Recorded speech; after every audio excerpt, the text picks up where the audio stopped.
നമസ്കാരം. നമസ്കാരം.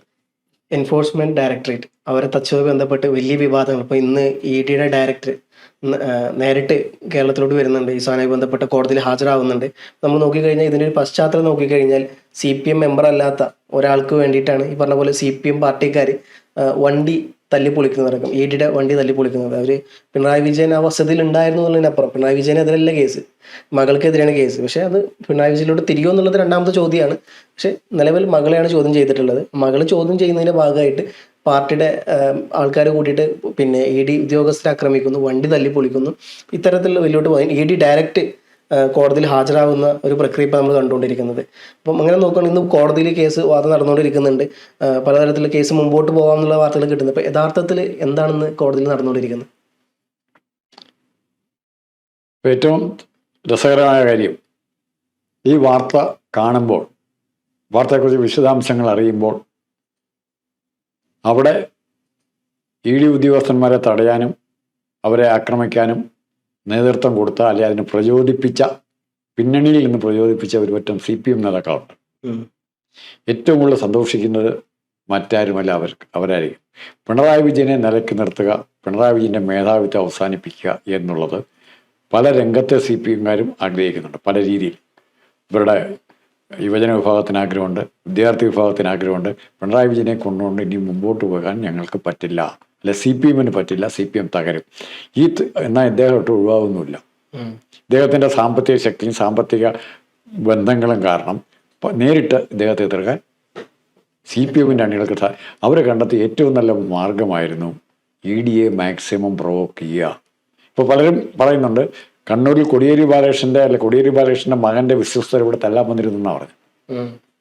ED ആക്രമിച്ചതിൽ അവരും ഉണ്ടായിരുന്നു എന്ന് പറയുന്നു. ആര്യാരാജേന്ദ്രൻ്റെ ആൾക്കാരുണ്ടായിരുന്നു. ആര്യാരാജേന്ദ്രൻ ഇവിടെ നാട് കടത്തി, ബാലുശ്ശേരിയിലേക്ക് നാട് കടത്തി. അപ്പോൾ പിണറായിയോട് വിരോധമുള്ള, പിണറായിക്ക് വേണ്ടി ചെയ്തിട്ട് പിണറായി എല്ലാം കൈയൊഴിയുകയായിരുന്നു. അപ്പോൾ പിണറായിയോട് വിരോധമുള്ള ഒരു പറ്റം CPM നേതാക്കൾ ഇത് സന്തോഷിക്കുക. പിന്നെ രണ്ടാമത്, ഇതിൻ്റെ അകത്ത് വീണാ വിജയൻ ഇല്ല എന്നിപ്പോൾ നമുക്ക് പറയാം, ഭംഗിവാക്ക് പറയാം. അത് ആ പ്രതിയാണോ ശരിക്കും? ഇപ്പൊ ദിലീപിന്റെ കേസ് ദിലീപ് പ്രതിയില്ലാതെ മാറി നിൽക്കുകയാണ്. പൾസർ സുനിയാണ് യഥാർത്ഥ പ്രതിയായിട്ട് വന്നിരിക്കുന്നത്, അല്ലേ? അതുപോലെ ഒന്നോ രണ്ടോ പേരെ മാറ്റി ജയിലിൽ കിടക്കുന്ന, ഇപ്പൊ പിടിച്ച് ജയിലിലിട്ടിരിക്കുന്ന 3-4 പേരെ പ്രതികളാക്കിയ പ്രശ്നം തീരുമോ? പിണറായി വിജയൻ ഇല്ലേ? വീണാ വിജയൻ ആരാ? വിത്തൗട്ട് പിണറായി വിജയൻ, വീണാ വിജയൻ 0ആണ്. എവിടുന്നാണ് വീണാ വിജയൻ ഇതിനുള്ള കമാൻഡ് അല്ലെങ്കിൽ ഓർഡർ കൊടുക്കാനുള്ള കപ്പാസിറ്റി ഉണ്ടായത്, കമ്പനി രജിസ്റ്റർ ചെയ്യാൻ പറ്റിയത്? ഇതെല്ലാം പിണറായി വിജയൻ്റെ നിഴലിൽ, പിണറായി വിജയൻ്റെ ബലത്തിലാണ് ഇതെല്ലാം ചെയ്യുന്നത്. ആ പിണറായി വിജയനിലേക്ക് ഇത് എത്തുമോ ഇല്ലയോ എന്നുള്ളതാണ് ഇപ്പോഴത്തെ ഏറ്റവും വലിയ പ്രശ്നം. അതുകൊണ്ട് ഇപ്പോൾ നമ്മൾ ഇന്നലെ കഴിഞ്ഞ ദിവസം ചർച്ച ചെയ്തതുപോലെ CPIയുടെ ഡിമാൻഡിന് ശക്തി കൂടും. പിണറായി വിജയൻ ദുർബലനാകുക. ഓരോ സ്റ്റേജിലും ഓരോ സെക്കൻഡിലും ഇത് ഇന്നലെ വരെ കണ്ട പിണറായി വിജയനല്ല. ഏത് കേസ് വന്നാലും എത്ര നാളത്തേക്ക് വേണം മാറ്റിവെക്കാൻ കപ്പാസിറ്റി ഉള്ള പിണറായി വിജയനല്ല ഇന്ന് കാണുന്നത്. ഇന്നത്തെ ഹൈക്കോടതി ആ ഹൈക്കോടതി അല്ല. ഇന്നലെ വരെ സോഫ്റ്റ് കോർണർ കാണിച്ചു എന്ന് നമുക്ക് വരെ തോന്നിയ പല വിധികളും ഉണ്ടായിട്ടുണ്ട്, പല വിധികളും. അതല്ല ഇന്ന് കാണുന്നത്. ഇന്ന് ധീരമായ തീരുമാനങ്ങൾ എടുത്തു.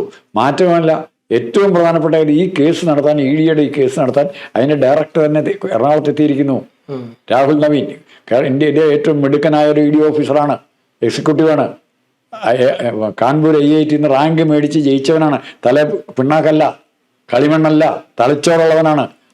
അവരുടെ ലീഡർഷിപ്പിലാണ് ഈ കേസ് അന്വേഷിക്കുന്നത്. ഇവിടെ P ശശി ഒന്നും വിചാരിച്ചാൽ കേസ് ഒതുക്കാൻ പറ്റുമോ? ഇവിടുത്തെ MR അജിത് കുമാർ വിചാരിച്ചാൽ കേസ് ഒതുക്കാൻ പറ്റുമോ? മറ്റു രീതിയിൽ ഒതുക്കാൻ നോക്കാം. ബുദ്ധിപരമായി കേസ് വാദിച്ച് ജയിക്കാനുള്ള കപ്പാസിറ്റി ഉള്ളവർ ഇന്നലെ അവരെ അഡ്വക്കേറ്റുമാർ ക്യൂ നിൽക്കുമായിരുന്നു പിണറായിയുടെ കേസെടുക്കാൻ.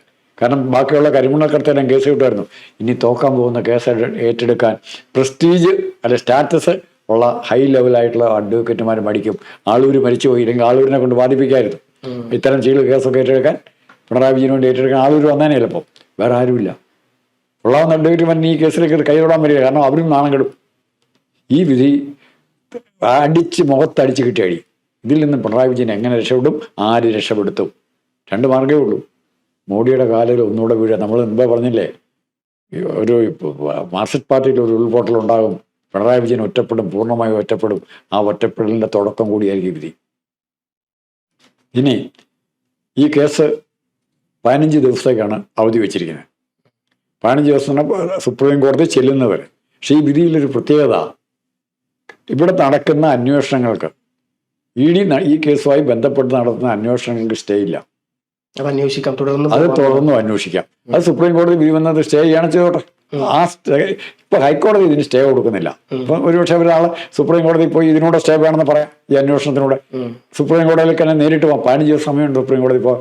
അപ്പൊ ഈ 15 ദിവസം കൊണ്ട് അവർ ഇവിടെ തങ്ങുന്നതിന്റെ ഉദ്ദേശം വളരെ പെട്ടെന്ന് തന്നെ ഇതിന്റെ ബാക്കി കാര്യങ്ങൾ അന്വേഷിച്ച് ഈ കേസ് വൈൻഡപ്പ് ചെയ്യാനോ FIR കൊടുക്കാനായിരിക്കും നോക്കുന്നത്.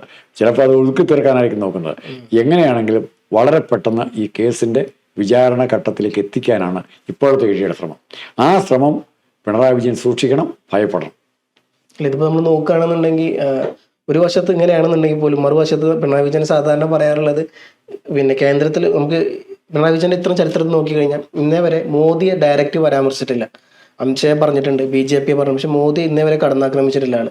ഇങ്ങനെ സ്വാഭാവികമായിട്ടും ആ ഒരു സോഫ്റ്റ് കോർണർ VD സതീശൻ അടക്കമുള്ള അന്ന് പ്രതിപക്ഷ നേതാവ് ഇരിക്കുമ്പോൾ അവർ പറഞ്ഞൊരു കാര്യം, മുഖ്യമന്ത്രിക്ക് അവിടെ നല്ല ബന്ധമുള്ളതെന്നുള്ളത്. അപ്പം അങ്ങനെയാണെന്നുണ്ടെങ്കിൽ ഈ കേസ് ഒതുക്കി തീർക്കാൻ വല്ല ചാൻസ് ഉണ്ടോ? കേസ് ഒതുക്കി തീർക്കാനുള്ള ചാൻസ് ഇപ്പം ബംഗാളിലെ അഭിഷേക് ബാനർജി അങ്ങനെ 2-3 പേര് ഇപ്പം തിരിച്ചെടുത്തു. അവരുടെ പേര് കേസുണ്ടായിരുന്നു. സുവേന്ദു അധികാരി കേസുണ്ടായിരുന്നു. ഇതുപോലെ തന്നെ ED കേസുണ്ടായിരുന്നു. അവരൊക്കെ BJPയുടെ ഏറ്റവും വലിയ ആൾക്കാരെ വ്യക്താക്കളായില്ലേ?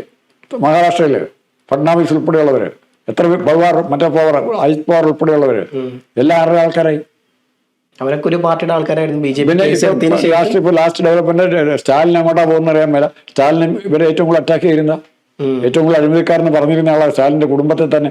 അവരെ സ്വീകരിക്കുകയാണ്. അപ്പൊ അഴിമതി ഇതൊന്നും പ്രശ്നമല്ല. ഇവര് നാളെ പിണറായി വിജയൻ അൺകണ്ടീഷണൽ സറണ്ടർ, BJPയുടെ ക്രൗട്ട് എന്ന് മാത്രം കയറും. കേരളത്തിന്റെ അല്ലെ ലോകത്തിലെ ഏറ്റവും മിലിറ്റന്റായ നിലനിൽക്കുന്ന കമ്മ്യൂണിസ്റ്റ് പ്രസ്ഥാനം പിരിച്ചുവിട്ട് BJPയുടെ മറ്റേ കീർത്തനം പഠിക്കാൻ തുടങ്ങി ഇപ്പൊ എല്ലാവരും. ഏതാണ്ട് പേര്, ആ കീർത്തനത്തിന്റെ പേര് മറന്നുമല്ലോ, വന്ദേമാതരം അല്ലേ? വന്ദേമാതരം പഠിക്കും പിണറായി വിജയനൊക്കെ ഇപ്പൊ പഠിക്കാൻ തുടങ്ങി കാണും. അതും ചൊല്ലിക്കൊണ്ട് വഴികൊണ്ട് നടക്കുന്ന കാണാം നമുക്ക്. പറഞ്ഞു വരുന്നത് ഈ പറഞ്ഞ പോലെ അസമില് ഇവര് പോയ പോലെ, സുവേന്ദു അധികാരി പോയ പോലെ തന്നെ പിണറായി വിജയനും ഒരുപക്ഷെ BJPയിലോട്ട് പോയ അത്ഭുതപ്പെടാനില്ല എന്നുള്ള രീതിയിലാണ്. ഇന്നലെ കഴിഞ്ഞ ദിവസം ഒരു ചർച്ചയിൽ ഒരു ചോദ്യം ഞാൻ ചോദിച്ചിരുന്നു, കേരളത്തിന് ഒരു വൈസ് പ്രസിഡന്റിനെ കിട്ടാനുള്ള ചാൻസ് ഉണ്ടോന്ന് ചോദിച്ചിരുന്നു. ബാക്കി താങ്കൾ ആലോചിച്ച് ഊഹിച്ചെടുക്കുക, ആരായിരിക്കും വൈസ് പ്രസിഡന്റ് സ്ഥാനാർത്ഥി CPMന്റെ. ആ രീതിയിലേക്ക് കാര്യങ്ങൾ നീങ്ങും. ഇവർക്ക് ഒരു 2 മാസമോ 6 മാസമോ പഴയോ ഒക്കെ കൊടുത്ത് ഫിനാൻഷ്യൽ കേസ് എന്നുള്ള രീതിയിൽ ആ രീതിയിൽ വീണ വിജയൻ രക്ഷപ്പെടും. അങ്ങനെയാകാം. പിണറായി വിജയൻ പിന്നെ ഒരു ചീത്തപ്പേര് മാത്രം വരും എന്നുള്ളതല്ല, വേറൊന്നും. നിയമപരമായി എല്ലാ ഉത്തരവാദിത്വം വെള്ളപ്പടലേക്ക് കയറുക വീണ വിജയൻ്റെ. ആ സമയത്ത് രണ്ട് റിയാക്ഷൻ അറിയണം. റിയാസ് ഇത് വിട്ടിട്ട് വേറെ വഴിക്ക് പോവോ അതോ ഈ കൂട്ടത്തിൽ തന്നെ ഉറച്ചു നിൽക്കുമെന്നറിയണം. ഇതിലും വേറൊരു കാര്യം എന്ന് പറഞ്ഞാൽ, പിന്നെ ഈ അക്രമത്തിന് ആഹ്വാനം ചെയ്ത് മറ്റാരല്ല, പാർട്ടി സംസ്ഥാന സെക്രട്ടറി MV ഗോവിന്ദനാണ്. ആളാണ് പരസ്യമായിട്ടും വാർത്താ സമ്മേളനത്തിൽ ഈ സാധനം പരസ്യമായിട്ട് അണികളോട് പറയാം. അതിനുശേഷമാണ് തിരുവനന്തപുരത്ത് ഇത്ര തരത്തിലുള്ള ഒരു കലാപത്തിലോട്ട് ഈ സാധനം നീങ്ങിയതൊക്കെ. അപ്പൊ നോക്കുകയാണെന്നുണ്ടെങ്കിൽ എന്താ പറയാ, CPMന്റെ പല തല മുതിർന്ന 300 ആൾക്കാർക്കെതിരെ കേസ് എടുത്തിട്ടുള്ളത്. പക്ഷെ ഈ പറയപ്പെട്ട MV ഗോവിന്ദൻ ആ 300 പെട്ടിട്ടില്ല. അവിടെ എന്താ പറയാ, ശിവൻകുട്ടി പെട്ടിട്ടില്ല, ജോയി വന്നിട്ടില്ല. അപ്പൊ ഇവരൊക്കെ ഒഴിവാക്കിയിട്ട് ഒരു 300 ആൾക്കാരെടുക്കും. അപ്പം ഇവർ 300 പേരിൽ ഇവരെ കണ്ട തിരിച്ചറിയാഞ്ഞിട്ടാണോ അതോ ഇവർക്ക് വേണ്ടിയിട്ട് എന്തെങ്കിലും പ്രത്യേക പരിഗണന, ഭാവിയിലോട്ട് BJPയിലോട്ട് പോകാനുള്ള ആൾക്കാരായതുകൊണ്ട് അതിൽ പ്രത്യേക പരിഗണന കൊടുത്തതായിരിക്കും? ശാരീരികമായി MV ഗോവിന്ദനും പിണറായിയൊക്കെ ഇനി പേടിക്കേണ്ടത് യൂത്ത് കോൺഗ്രസ്സുകാരെ, KSUക്കാരെയോ യൂത്ത് ലീഗുകാരെയോ അല്ല, ഈ 300 പേരെയാണ് പേടിക്കേണ്ടത്. ചതിച്ചിരിക്കുന്ന ഇവരെയാണ്. ഇവരാ ചതിക്ക് പ്രതികാരം ചെയ്യാൻ തീരുമാനിച്ചാൽ പിണറായി വിജയനും ഗോവിന്ദനും ഒക്കെ വിഷമിക്കും. അതിൻ്റെ പശ്ചാത്തലങ്ങളുണ്ട്. പാർട്ടി അണികൾ സത്യങ്ങൾ കറക്റ്റായിട്ട് മനസ്സിലാക്കിയിരിക്കുന്നു. തങ്ങളെ കൊണ്ട് വെറുതെ അവിടെ കൊണ്ട് തല്ലാൻ നിർത്തിയാണ്. റഹീമിന് ഇനി തിരുവനന്തപുരത്ത് ഇറങ്ങി നടക്കാൻ പറ്റുമെന്ന് എനിക്ക് തോന്നുന്നില്ല. റഹീമിന് എല്ലാവരും ആവേശം കൊള്ളിക്കുക. ആ പിള്ളേരുടെ കാര്യം എന്തായി? KSU ജയിച്ച പ്രശ്നം പറഞ്ഞ് കുറെ പിള്ളേർ ജയിലിൽ കിടപ്പില്ല ഇപ്പോഴും. അവരുടെ പ്രശ്നം എന്താ, ആരും പറയാതെന്താ? അപ്പൊ ഇവർക്ക് നേതാക്കന്മാരുടെ താല്പര്യം സംരക്ഷിക്കുന്നതിന് അപ്പുറത്തേക്ക് യാതൊരു താല്പര്യവും ഇല്ല എന്ന് വ്യക്തമായ സ്ഥിതിക്ക് ഇനി വരാൻ പോകുന്നത് ഒരു വശത്ത് ED, മറുവശത്ത് സതീശൻ, ഇപ്പൊ സ്വന്തം പാർട്ടിക്കാരും ഇവരെ തല്ലാൻ തുടങ്ങും. അണികൾ തിരുത്തണമെന്ന് കുഞ്ഞികൃഷ്ണൻ പറഞ്ഞിട്ടുണ്ടെങ്കിൽ നാളെ മുതൽ അല്ലെങ്കിൽ എത്രയും പെട്ടെന്ന് അണികൾ ഇവരെ തിരുത്താൻ ശ്രമിക്കും. തിരുത്തിയില്ലെങ്കിൽ ചവിട്ടി ഇവരെ പുറത്താക്കും. അതാണ് സംഭവിക്കുന്നത്.